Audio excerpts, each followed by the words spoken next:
حدیث نمبر 17۔ حضرت ابو ہریرہ رضی اللہ عنہ سے روایت ہے کہ رسول اللہ صلی اللہ علیہ وسلم نے فرمایا، جو شخص سورج کے مغرب سے طلوع ہونے سے قبل توبہ کر لے گا، اللہ تعالیٰ اس کی توبہ قبول فرمائے گا۔ مسلم۔ فوائد۔ توبہ کے لغوی معنی رجوع کرنا ہے۔ انسان جب گناہ کرتا ہے تو اللہ سے دور ہو جاتا ہے، پھر توبہ کرتا ہے تو گویا اس دوری سے اللہ کی طرف رجوع کر کے اس کے قرب اور مغفرت کی خواہش کرتا ہے۔ اسی رجوع اللہ کا نام توبہ ہے، اور تاب اللہ علیہ، اللہ اس پر رجوع فرماتا ہے کا مطلب ہے اللہ اس کی توبہ قبول فرما لیتا ہے۔ حدیث نمبر 18۔ ابو عبد الرحمن عبداللہ بن عمر بن خطاب رضی اللہ عنہ سے روایت ہے کہ نبی کریم صلی اللہ علیہ وسلم نے فرمایا، بے شک اللہ تعالیٰ بندے کی توبہ اس وقت تک قبول فرماتا ہے جب تک اسے گرگرہ شروع نہ ہو، یعنی عالم نزع اس پر طاری نہ ہو۔ اسے ترمذی نے روایت کیا ہے اور کہا کہ یہ حدیث حسن ہے۔ فوائد۔ گرگرہ کا مطلب روح کا جسم سے نکل کر گلے تک آ جانا ہے، یعنی نزع، جان کنی کا وقت۔ حدیث کے حسن ہونے کا مطلب ہے کہ اس کی سند بغیر کسی شذوذ اور علت کے متصل ہے، تاہم اس کے راوی صحیح حدیث کے راوی سے کم تر ہیں۔ محدثین کے نزدیک حدیث حسن بھی حدیث صحیح کی طرح قابل عمل ہے۔ حدیث نمبر 19۔ زر بن حبیش کہتے ہیں کہ میں موضوع پر مسح کرنے کا مسئلہ پوچھنے کے لیے حضرت صفوان بن عسال رضی اللہ عنہ کے پاس آیا۔ انہوں نے پوچھا، اے زر، کیسے آئے ہو؟ میں نے کہا، علم طلب کرنے کے لیے۔ آپ نے فرمایا، فرشتے اپنے پر طالب علم کے لیے بچھا دیتے ہیں، اس علم دین سے خوش ہو کر جو وہ حاصل کرتا ہے۔ میں نے کہا کہ میرے سینے میں پیشاب پاخانے کے بعد موضوع پر مسح کرنے کی بابت اشتباہ پیدا ہو گیا ہے۔ آپ نبی صلی اللہ علیہ وسلم کے صحابہ میں سے ہیں، اس لیے میں آپ سے پوچھنے کے لیے آیا ہوں کہ کیا آپ نے اس کی بابت نبی صلی اللہ علیہ وسلم کو کچھ بیان کرتے سنا ہے؟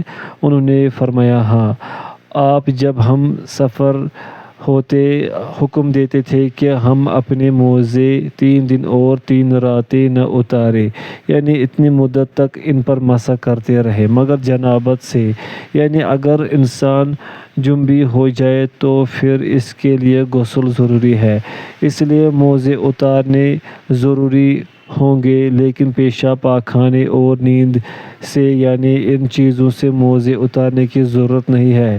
ان کے بعد بدستور مسح جائز ہے۔ میں نے کہا، کیا آپ نے نبی صلی اللہ علیہ وسلم کو محبت کے بارے میں بھی کچھ بیان کرتے ہوئے سنا ہے؟ انہوں نے کہا، ہاں، ہم ایک سفر میں رسول اللہ صلی اللہ علیہ وسلم کے ساتھ تھے۔ ہم ایک وقت آپ کے پاس تھے کہ ایک اعرابی بدو نے آپ کو نہایت اونچی آواز سے پکارا، یا محمد صلی اللہ علیہ وسلم۔ نبی صلی اللہ علیہ وسلم نے بھی اونچی آواز میں اس سے جواب دیا کہ میں یہاں ہوں۔ میں نے اس سے کہا، افسوس ہے تجھ پر، اپنی آواز پست کر، تو نبی صلی اللہ علیہ وسلم کے پاس ہے اور اس طرح اونچی آواز سے بولنا تیرے لیے ممنوع ہے۔ اس نے کہا، اللہ کی قسم، میں تو آواز پست نہیں کروں گا۔ اعرابی نے مزید کہا کہ آدمی کچھ لوگوں سے محبت کرتا ہے، درا حالانکہ وہ ان سے نہیں ملا۔ یہ گویا اس کا سوال تھا جو اس نے کیا۔ نبی صلی اللہ علیہ وسلم نے جواب میں ارشاد فرمایا، آدمی قیامت کے روز ان لوگوں کے ساتھ ہوگا جن سے اس کو محبت ہوگی۔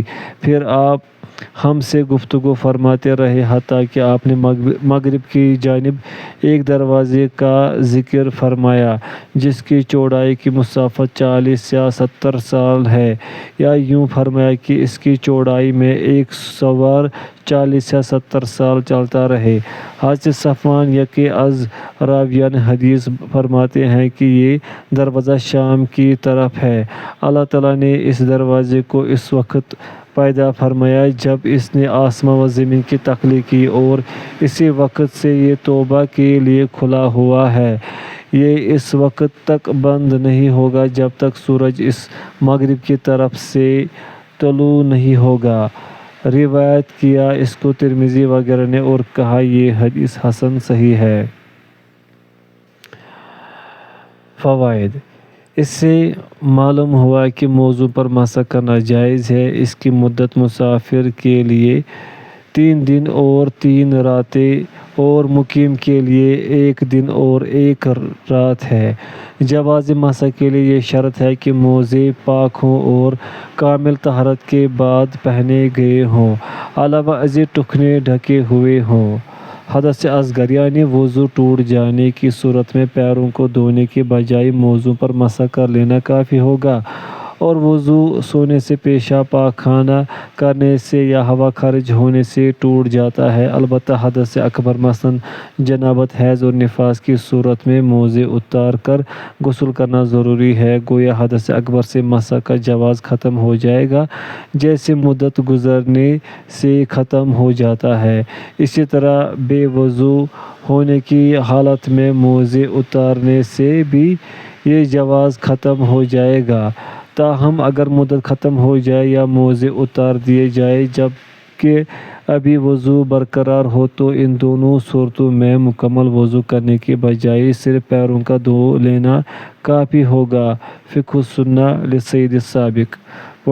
باوضو ہونے کی حالت میں موزے اتار دیے جائیں تو کیا حرج نہیں؟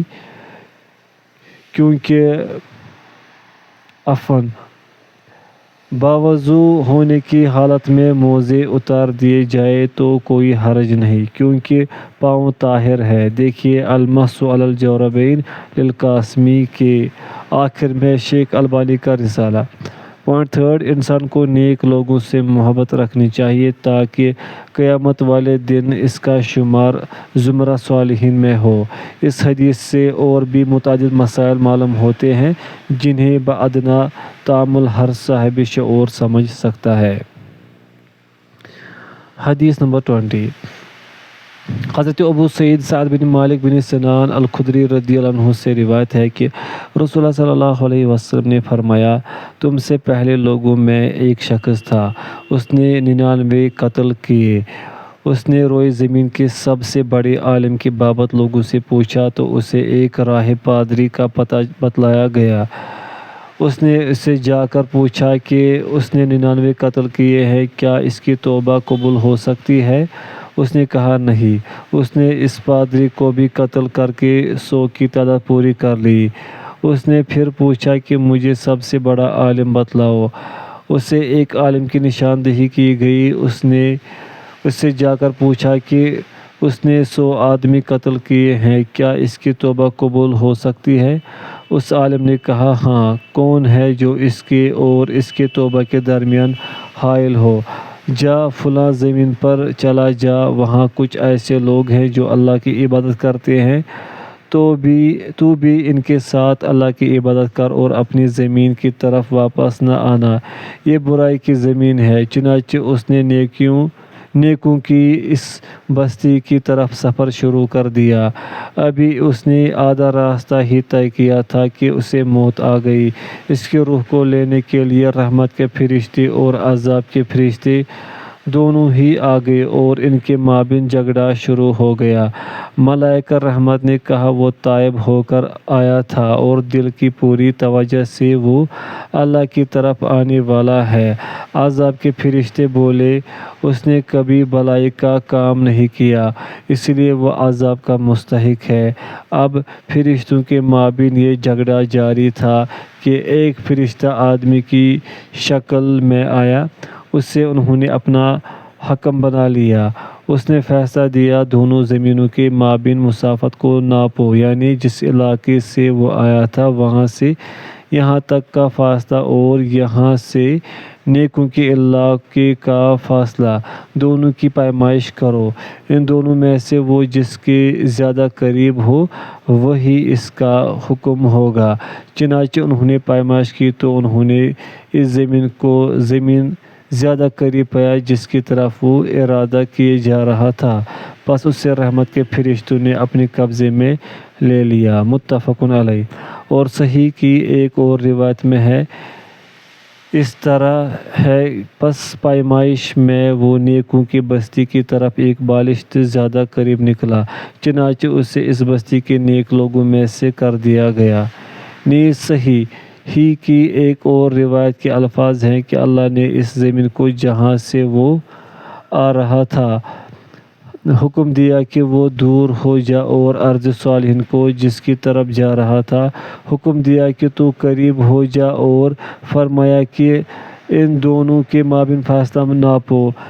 جب انہوں نے ناپا تو ارض صالحین کی طرف اسے ایک بالشت زیادہ قریب پایا، پس اسے بخش دیا گیا۔ اور ایک روایت میں ہے کہ وہ اپنے سینے کے سہارے بطور کرامت سرک کر پہلے زمین سے دور ہو کر تھوڑا سا دوسری طرف ہو گیا۔ فوائد: اس سے معلوم ہوا کہ گناہ گار سے گناہ گار ترین شخص کے لیے بھی توبہ کا دروازہ کھلا ہوا ہے، اور اللہ تعالیٰ ہر ایک کی توبہ قبول فرماتا ہے بشرطیکہ کہ خالص توبہ ہو، جس کی شرائط پہلے گزر چکی ہیں۔ پوائنٹ سیکنڈ، علماء کی ذمہ داری ہے کہ وہ مسئلہ بتلاتے وقت سائل کی نفسیات اور اس کی مشکلات کو سامنے رکھے، اور ایسی حکمت عملی اختیار کرے کہ جس سے اللہ کے حکم میں بھی تبدیلی نہ آئے اور سائل بھی اللہ کی رحمت سے مایوس ہو کر گناہوں پر مزید دلیر نہ ہو۔ پوائنٹ تھرڈ، نیک لوگوں کے ساتھ رہنا بہتر اور بدوں کے ساتھ رہنا خطرناک ہے۔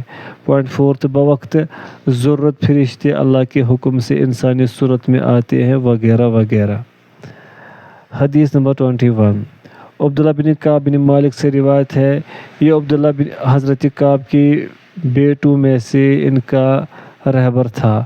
جب وہ آنکھوں کی بینائی سے محروم ہو گئے تھے، یہ کہتے ہیں کہ میں نے اپنے باپ کعب بن مالک رضی اللہ عنہ کو وہ واقعہ بیان کرتے ہوئے سنا ہے جب وہ غزوہ تبوک میں نبی صلی اللہ علیہ وسلم سے پیچھے رہ گئے تھے۔ حضرت کعب رضی اللہ عنہ نے بیان فرمایا، جب بھی نبی صلی اللہ علیہ وسلم نے کوئی غزوہ جہاد کیا میں آپ سے پیچھے نہیں رہا سوائے غزوہ تبوک کے۔ اس غزوہ میں آپ کے ساتھ نہیں گیا، البتہ غزوہ بدر میں بھی میں پیچھے رہا تھا، لیکن غزوہ بدر میں پیچھے رہنے والوں پر ناراضی کا اظہار نہیں کیا گیا تھا۔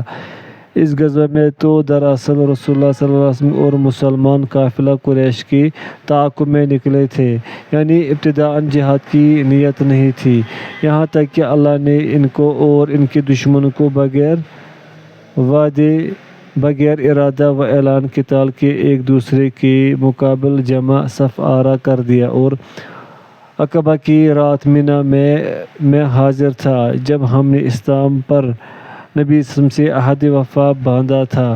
اگرچہ واقعہ بدر کا چرچا لوگوں میں عقبہ کی رات سے زیادہ ہے، لیکن مجھے بدر کی حاضری سے اس رات کی حاضری زیادہ محبوب ہے، کیونکہ اس کی اہمیت بہت زیادہ ہے، اور میرے غزوہ تبوک میں رسول اللہ صلی اللہ علیہ وسلم سے پیچھے رہنے کا واقعہ اس طرح ہے کہ میں اتنا زیادہ قوی اور اتنا زیادہ خوشحال کبھی نہیں تھا جتنا اس وقت تھا جب میں غزوہ تبوک میں آپ سے پیچھے رہا۔ اللہ کی قسم میرے پاس کبھی اکٹھی 2 سواریاں نہیں ہوئی تھیں، جبکہ اس موقع پر مجھے بیک وقت 2 سواریاں میسر تھیں۔ مطلب یہ ہے کہ اسباب و وسائل کے اعتبار سے میرے پیچھے رہنے کا کوئی جواز نہیں تھا، اور رسول اللہ صلی اللہ علیہ وسلم جب بھی کسی غزوے کا ارادہ فرماتے تو آپ اس کے غیر کے ساتھ توریہ فرماتے، یعنی سفر کی اصل سمت چھوڑ کر عام طور پر دوسری سمت کا ذکر یا اسے اختیار فرماتے تاکہ دشمن سے اصل حقیقت مخفی رہے۔ حتیٰ کہ یہ غزوہ تبوک ہوا، رسول اللہ صلی اللہ علیہ وسلم نے جس وقت یہ غزوہ فرمایا سخت گرمی کا موسم تھا، سفر بھی دور کا اور جنگل بیابانوں کا تھا، اور جس دشمن سے مقابلہ تھا وہ بھی بہت بڑی تعداد میں تھا، اس لیے آپ نے توریہ کی بجائے اپنے معاملے یعنی اس محاذ جنگ کو مسلمانوں کے سامنے کھول کر بیان فرما دیا تاکہ وہ اس کے مطابق بھرپور تیاری کر لے۔ پس آپ نے انہیں وہ سمت بھی بتلا دی جس کا آپ ارادہ فرما رہے تھے۔ مسلمان رسول اللہ صلی اللہ علیہ وسلم کے ساتھ بڑی تعداد میں تھے اور کوئی یادداشت کی کتاب ایسی نہیں تھی جس میں ان کے نام درج ہوتے۔ اس سے ان کی مراد رجسٹر تھا۔ حضرت کعب رضی اللہ عنہ فرماتے ہیں اس لیے اگر کوئی شخص جنگ سے غیر حاضر رہتا تو وہ یہ گمان کرتا کہ وہ رسول اللہ صلی اللہ علیہ وسلم سے مخفی رہے گا اور وہی علاقے بغیر اس کی غیر حاضری آپ کے علم میں نہیں آئے گی، اور یہ غزوہ بھی رسول اللہ صلی اللہ علیہ وسلم نے اس وقت فرمایا جب پھل پک چکے تھے اور ان کا سایہ عمدہ اور خوشگوار تھا اور میں انہیں پھلوں اور سایوں کی طرف میلان رکھتا تھا۔ پس رسول اللہ صلی اللہ علیہ وسلم نے اور آپ کے ساتھ مسلمانوں نے تیاری کی اور میرا حال یہ تھا کہ صبح کو آتا تاکہ آپ کے ساتھ تیاری کروں، لیکن بغیر کوئی فیصلہ کیے لوٹ جاتا اور اپنے دل میں کہتا کہ میں جب چاہوں گا شریک جنگ ہو جاؤں گا۔ میں پوری طرح وسائل سے بہرہ ور ہوں۔ میری یہی گفتگو کی حالت رہی اور لوگ جہاد کی تیاری میں لگے رہے۔ پھر رسول اللہ صلی اللہ علیہ وسلم اور آپ کے ساتھ مسلمان ایک صبح کو جہاد پر روانہ ہو گئے اور میں اپنی تیاری کے سلسلے میں کوئی فیصلہ ہی نہیں کر پایا۔ میں پھر صبح آیا اور لوٹ گیا اور کوئی فیصلہ نہیں کر سکا۔ پس میری کیفیت یہی رہی کہ حتیٰ کہ مجاہدین تیزی سے آگے جا رہے تھے اور جہاد کا معاملہ بھی آگے بڑھ گیا، میں نے ارادہ کیا کہ میں بھی سفر پر روانہ ہو جاؤں اور ان کو جا ملوں۔ اے کاش کہ میں ایسا کر لیتا، لیکن یہ میرے مقدر میں نہ ہوا۔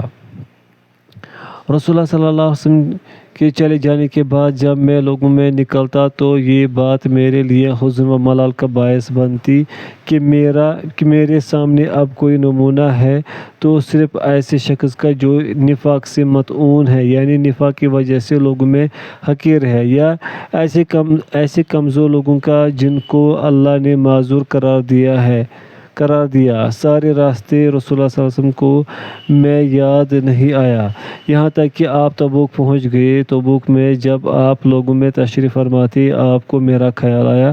پوچھا کعب بن مالک نے کیا کیا؟ بنو سلمہ کے ایک آدمی نے کہا اس کو اس کی 2 چادروں اور اپنے دونوں پہلوؤں کو دیکھنے نے روک لیا ہے، یعنی دولت اور اس کی عجب اور کبر نے اسے نہیں آنے دیا۔ معاذ بن جبل رضی اللہ عنہ نے اس سے کہا تو نے ٹھیک نہیں کیا، اللہ کی قسم یا رسول اللہ ہم نے اس کے اندر خیر کے علاوہ کچھ نہیں جانا۔ رسول اللہ صلی اللہ علیہ وسلم خاموش رہے۔ یہ باتیں ہو رہی تھی کہ آپ نے ایک سفید پوش آدمی کو ریگستان سے آتے ہوئے دیکھا۔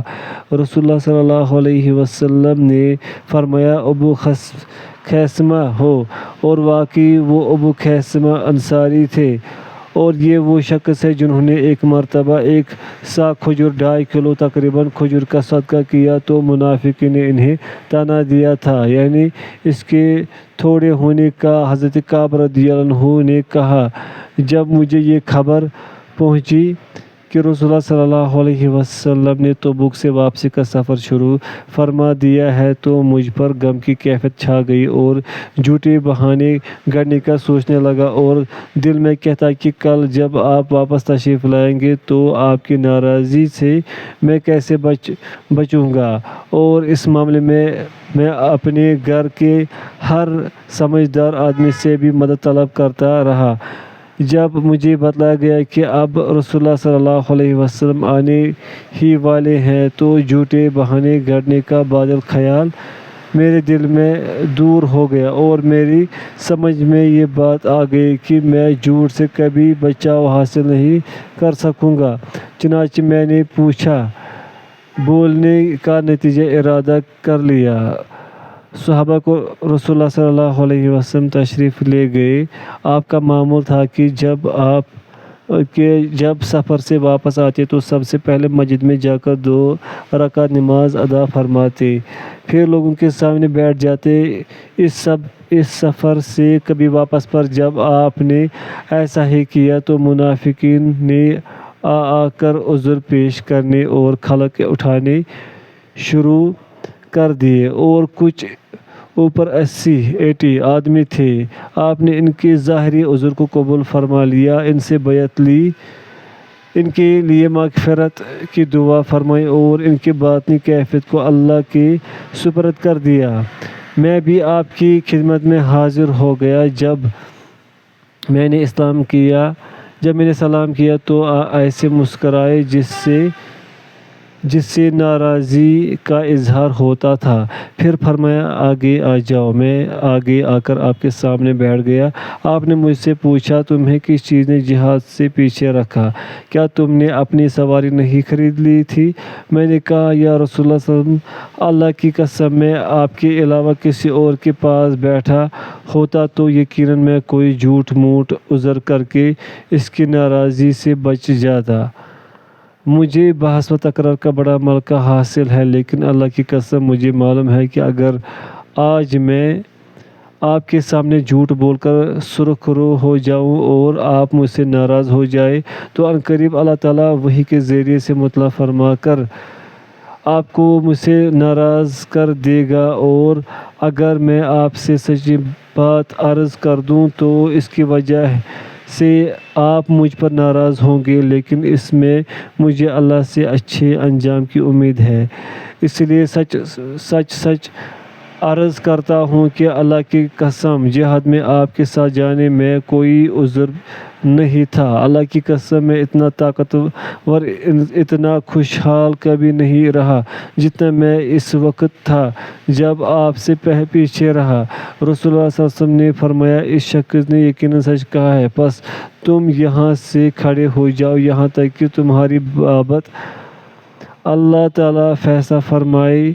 میرے پیچھے بنو سلمہ کے کچھ لوگ آئے اور مجھ سے کہا اللہ کی قسم ہمیں معلوم نہیں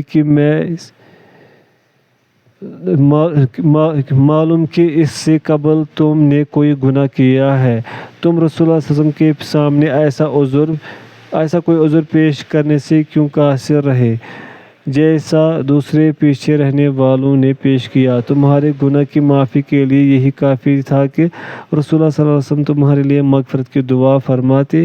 حضرت کعب رضی اللہ عنہ نے فرمایا اللہ کی قسم مجھے اور میری سچائی پر ملامت کرتے اور ڈانٹتے رہے، یہاں تک کہ میرے جی میں آیا کہ میں رسول اللہ صلی اللہ علیہ وسلم کی خدمت میں دوبارہ حاضر ہو کر اپنی پہلی بات کی تکذیب کر دوں اور کوئی جھوٹا عذر پیش کر دوں۔ لیکن پھر میں نے ان سے پوچھا کہ میرے ساتھ والا معاملہ کسی اور کو بھی پیش آیا ہے؟ انہوں نے کہا تمہارے جیسا معاملہ 2 اور آدمیوں کو بھی پیش آیا ہے، اور انہوں نے بھی وہی بات کہی ہے جو تم نے کہی ہے، اور انہیں بھی بارگاہ رسالت سے وہی کچھ کہا گیا ہے جو تمہیں کہا گیا ہے۔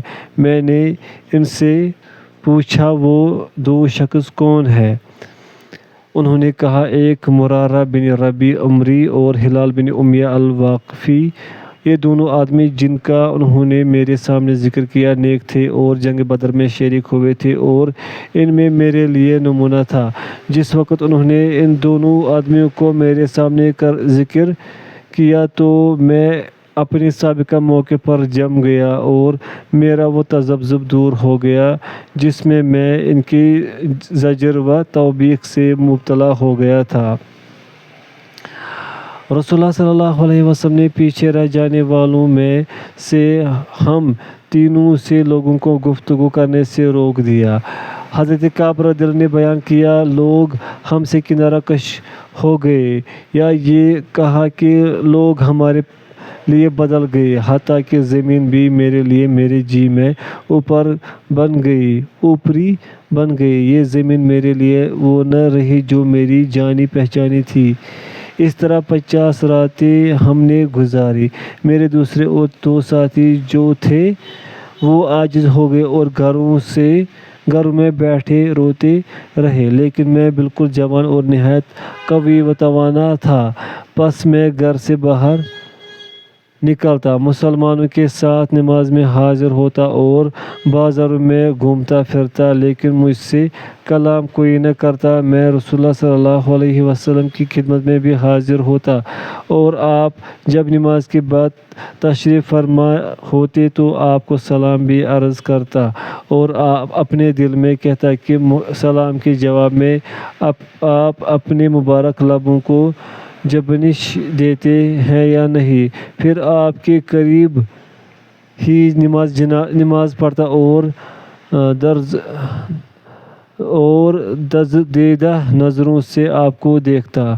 تو میں نے دیکھا کہ جب میں نماز پر متوجہ ہوتا تو آپ میری طرف نظر فرماتے اور جب میں آپ کی طرف رخ کرتا تو آپ مجھ سے اعراض فرما لیتے، یہاں تک کہ جب مسلمانوں کی میرے ساتھ سختی اور بے رخی زیادہ دراز ہو گئی تو ایک روز میں ابو قتادہ رضی اللہ عنہ کے باغ کی دیوار پھاند کر اندر چلا گیا اور وہ میرا چچا زاد بھائی اور لوگوں میں مجھے محبوب ترین تھا۔ میں نے اسے سلام کیا، لیکن اللہ کی قسم اس نے میرے سلام کا جواب نہیں دیا۔ میں نے اسے کہا، ابو قتادہ، میں تجھے اللہ کی قسم دے کر پوچھتا ہوں، کیا تو میری بابت جانتا ہے کہ میں اللہ سے اور اس کے رسول سے محبت کرتا ہوں؟ وہ خاموش رہا۔ میں نے دوبارہ قسم دے کر پوچھا، وہ خاموش رہا، حتیٰ کہ تیسری مرتبہ قسم دے کر بھی سوال دہرایا تو اس نے یہ کہا کہ اللہ اور اس کے رسول ہی بہتر جانتا ہے۔ جس پر میری آنکھوں سے بے اختیار آنسو جاری ہو گئے اور میں جیسے گیا تھا ویسے ہی دیوار پھاند کر واپس آ گیا۔ اسی اثنا میں ایک روز مدینے کے بازار میں جا رہا تھا کہ اچانک اہل شام کے نبطیوں میں سے ایک نبطی میں سے کسی کہتے سنا کہ کون ہے جو کعب بن مالک کی طرف میری رہنمائی کرے۔ لوگ اسے میری طرف اشارہ کرنے لگے، یہاں تک کہ وہ میرے پاس آ گیا اور اس نے مجھے شاہ غسان کا ایک خط دیا۔ میں پڑھا لکھا تو تھا ہی، میں نے اسے پڑھا۔ اس میں اس نے لکھا تھا، اما بعد، ہمیں یہ بات پہنچی ہے کہ تمہارے ساتھی نے تم پر ظلم کیا ہے۔ اللہ تعالیٰ نے تمہیں ذلت کے گھر میں رہنے یا ضائع کرنے کے لیے نہیں بنایا ہے۔ ہم تمہیں دعوت دیتے ہیں کہ ہمارے پاس آ جاؤ، ہم تم سے پوری ہمدردی کریں گے۔ جس وقت میں نے یہ پڑھا تو میں نے کہا، یہ بھی ایک آزمائش ہے۔ میں نے اسے تنور میں ڈال کر جلا ڈالا، حتیٰ کہ جب 50 دنوں میں سے 40 دن گزر گئے اور میرے بارے میں وحی کا سلسلہ بھی ابھی تک موقوف ہی تھا کہ میں رسول اللہ صلی اللہ علیہ وسلم کے ایک قاصد کو اپنے پاس آتے ہوئے دیکھا۔ اس نے آ کر کہا کہ رسول اللہ صلی اللہ علیہ وسلم تمہیں حکم دیتے ہیں کہ تم اپنی بیوی سے بھی علیحدگی اختیار کر لو۔ میں نے پوچھا، کیا میں اسے طلاق دے دوں یا کیا کروں؟ اس نے کہا، طلاق نہیں، اس سے علیحدگی اختیار کرو، پس اس کے قریب مت جاؤ۔ اور میرے دوسرے 2 ساتھیوں کو بھی آپ نے یہی پیغام بھجوایا۔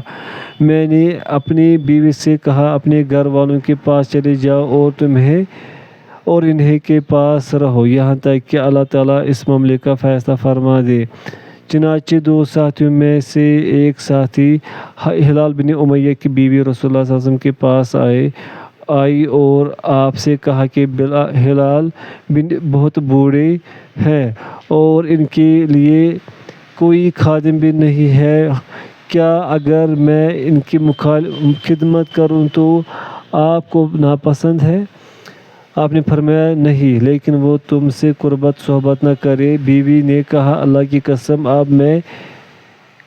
اب میں کسی چیز کی طرف حرکت کی طاقت ہی نہیں ہے۔ علاوہ ازیں اللہ کی قسم جب سے یہ معاملہ ہوا ہے اس وقت سے اب تک ان کا سارا وقت روتے ہوئے گزرتا ہے۔ حضرت کعب رضی اللہ عنہ فرماتے ہیں مجھ سے بھی میرے بعض گھر والوں نے کہا کہ اگر تم میں رسول اللہ صلی اللہ علیہ وسلم سے بھی اپنی بیوی کے بارے میں اجازت طلب کر لو تو اچھا ہے۔ آپ نے اجازت طلب کرنے پر ہلال بن امیہ کی بیوی کو بھی ان کی خدمت کرنے کی اجازت عطا فرما دی ہے۔ میں نے کہا میں اس کی بابت رسول اللہ صلی اللہ علیہ وسلم سے اجازت نہیں مانگوں گا، مجھے نہیں معلوم جب میں آپ سے اجازت مانگوں گا تو آپ کیا جواب دیں گے، کیونکہ میں تو نوجوان آدمی ہوں جبکہ ہلال بالکل بوڑھے ہیں۔ پس انہوں نے 10 راتیں مزید گزر گئیں اور جب سے لوگوں کو ہم سے بات چیت کرنے سے روکا گیا تھا اب تک ہماری 50 راتیں مکمل ہو گئی تھیں۔ میں نے 50ویں رات کو صبح کو اپنے گھروں میں سے ایک گھر کی چھت پر فجر کی نماز پڑھی۔ پس میں نماز پڑھ کر ابھی اسی افسردگی کی حالت میں بیٹھا تھا جس کا ذکر اللہ نے ہماری بابت فرمایا ہے کہ میرا دل مجھ پر تنگ ہو گیا اور زمین باوجود فراخی کے تنگ ہو گئی کہ میں نے ایک پکارنے والے کی آواز سنی جو صلعہ پہاڑی پر چڑھا ہوا تھا۔ وہ بآواز بلند کہہ رہا تھا اے کعب بن مالک خوش ہو جاؤ۔ میں اسی وقت فرط خوشی میں سجدے میں گر پڑا اور مجھے اندازہ ہو گیا کہ اللہ کی طرف سے کشادگی معافی آ گئی ہے۔ رسول اللہ صلی اللہ علیہ وسلم نے جس وقت فجر کی نماز پڑھ لی لوگوں کو بتلایا کہ اللہ عز و جل نے ہماری تینوں کی توبہ قبول فرما لی ہے۔ پس لوگ ہمیں خوشخبری دینے کے لیے آنے شروع ہو گئے۔ میرے دونوں ساتھیوں کی طرف بھی خوشخبری دینے والے گئے۔ ایک شخص نے نہایت تیزی سے میری طرف گھوڑا دوڑایا اور اسلم قبیلے کا ایک آدمی میری طرف دوڑا آیا اور پہاڑ پر چڑھ گیا۔ پس اس کی آواز گھوڑے سے بھی تیز رفتار تھی۔ پس جب میرے پاس وہ شخص آیا جس کی خواہش خبری کی آواز میں نے سنی تھی تو میں نے اس کی خوشخبری کے بدلے میں اپنے جسم کے دونوں کپڑے اتار کر اسے پہنا دیے۔ اللہ کی قسم اس روز ان کے علاوہ میں کسی اور چیز کا مالک بھی نہیں تھا اور میں نے خود کپڑے عاریۃً لے کر پہنے۔ پھر میں رسول اللہ صلی اللہ علیہ وسلم سے ملاقات کا قصد کر کے چلا۔ راستے میں لوگ مجھے گروہ کے گروہ ملتے اور قبول توبہ کی مبارکباد دیتے اور مجھ سے کہتے کہ تمہیں مبارک ہو کہ اللہ تعالیٰ نے تمہاری توبہ قبول فرما لی۔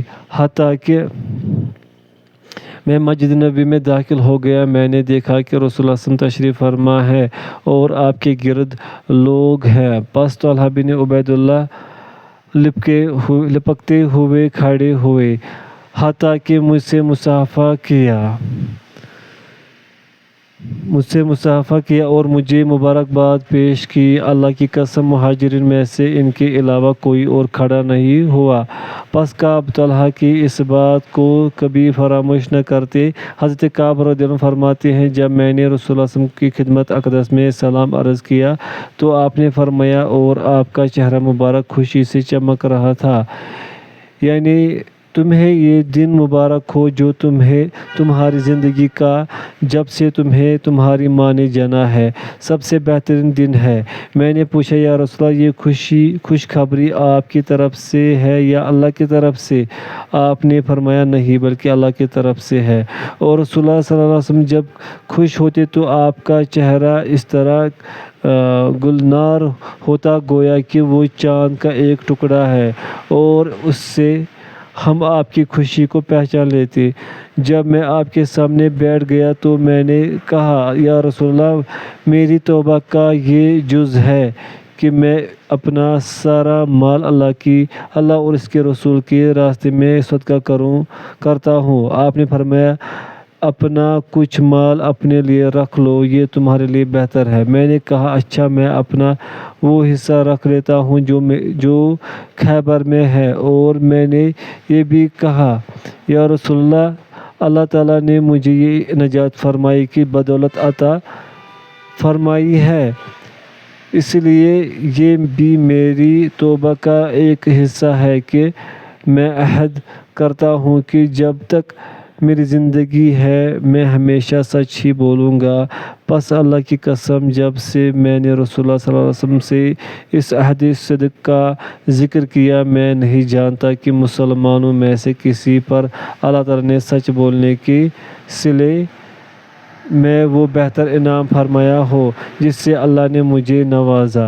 اللہ کی قسم، جب سے میں نے رسول اللہ صلی اللہ علیہ وسلم سے اس کا ذکر کیا ہے اب تک میں نے جھوٹ نہیں بولا، اور مجھے امید ہے کہ باقی زندگی میں بھی اللہ تعالیٰ مجھے اس سے محفوظ رکھے گا۔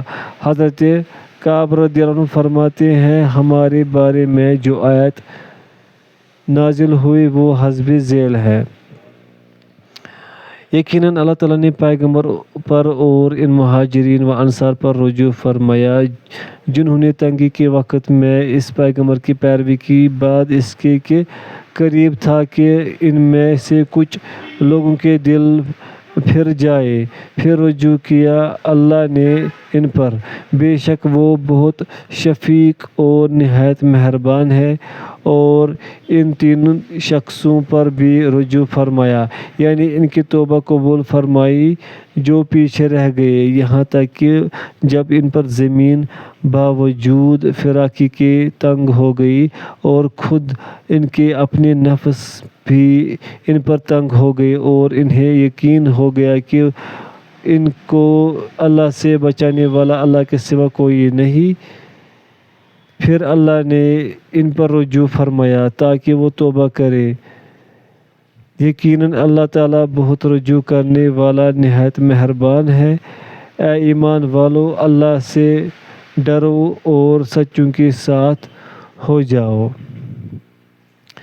حضرت کعب رضی اللہ عنہ فرماتے ہیں اللہ کی قسم، جب سے مجھے اللہ تعالیٰ نے اسلام کی ہدایت سے نوازا، اس کے بعد اللہ نے جو انعامات مجھ پر فرمائے ان میں سب سے بڑا انعام میرے نزدیک یہ ہے کہ میں نے رسول اللہ صلی اللہ علیہ وسلم کے سامنے سچ بولا اور جھوٹ بولنے سے گریز کیا۔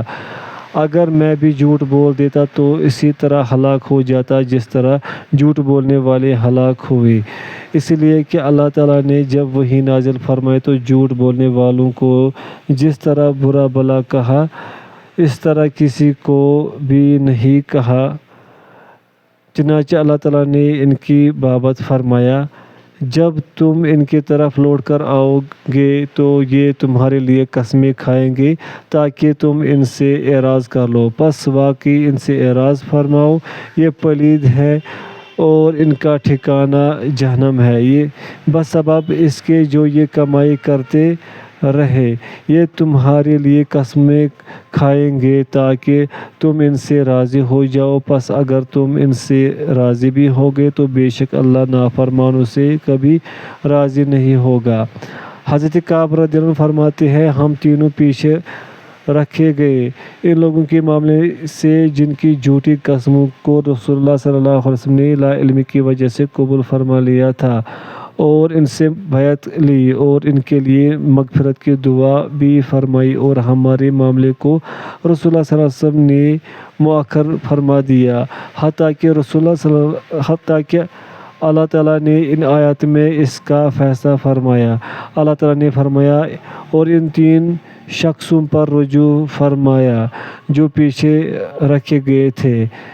یہ جو پیچھے رکھے جانے کا ذکر ہے تو اس سے مراد ہمارا غزوے میں پیچھے رہنا نہیں بلکہ اس کا مطلب ہمیں پیچھے چھوڑ دینا اور ہمارے معاملے کو ان لوگوں کے معاملے سے مؤخر کر دینا ہے جنہوں نے آپ کے سامنے حلف اٹھایا اور عذر پیش کیا جس سے آپ نے ان کی طرف سے قبول فرما لیا۔ متفق علیہ۔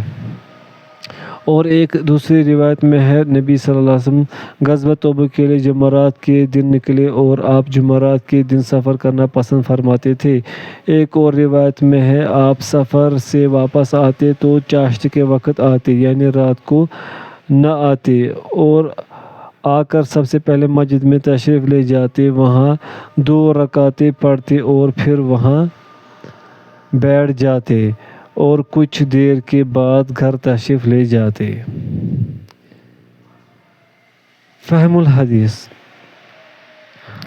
پوائنٹ فرسٹ، اس حدیث میں عبرت و موعظت کے بہت سے پہلو ہیں جن میں سے چند ایک حسب ذیل ہے۔ پوائنٹ فرسٹ، مسلمان کو ہر حال میں سچ بولنا چاہیے چاہے اس کی وجہ سے وقتی طور پر تکلیفوں اور آزمائشوں کا سامنا کرنا پڑے، کیونکہ بالآخر اللہ کی رضا سچائی ہی میں ہے۔ پوائنٹ سیکنڈ، منافقین والے رویے سے اجتناب کیا جائے، اس کا انجام بہرحال ہلاکت و بربادی ہے۔ پوائنٹ تھرڈ، سختی اور تنگی کے باوجود بررضائے و رغبت جہاد فی سبیل اللہ میں حصہ لیا جائے۔ پوائنٹ فورتھ، دوسروں کی عبرت و موعظت کے لیے غلطی کا ارتکاب کرنے والے مخلص مسلمانوں کا معاشرتی بائیکاٹ جائز ہے تاکہ معاشرے میں معصیت اور غلطی کی حوصلہ شکنی ہو۔ پوائنٹ ففتھ، دین کے معاملے میں جو تکلیفیں آئے صبر و استقلال سے انہیں برداشت کیا جائے۔ پوائنٹ سکس، تمام مال کا صدقہ کرنا پسندیدہ نہیں ہے، اپنی ضروریات کے لیے بھی اپنے پاس مال رکھنا ضروری ہے۔ پوائنٹ سیونتھ، خوشی کے موقع پر مبارکباد دینا اور مبارکباد دینے والے کو ہدیہ اور انعام دینا جائز ہے۔ پوائنٹ ایٹھ، توبہ کی توفیق بھی اللہ کا انعام ہے جس پر اس کا شکر واجب ہے۔ پوائنٹ نائنتھ، عہد کو پورا کیا جائے۔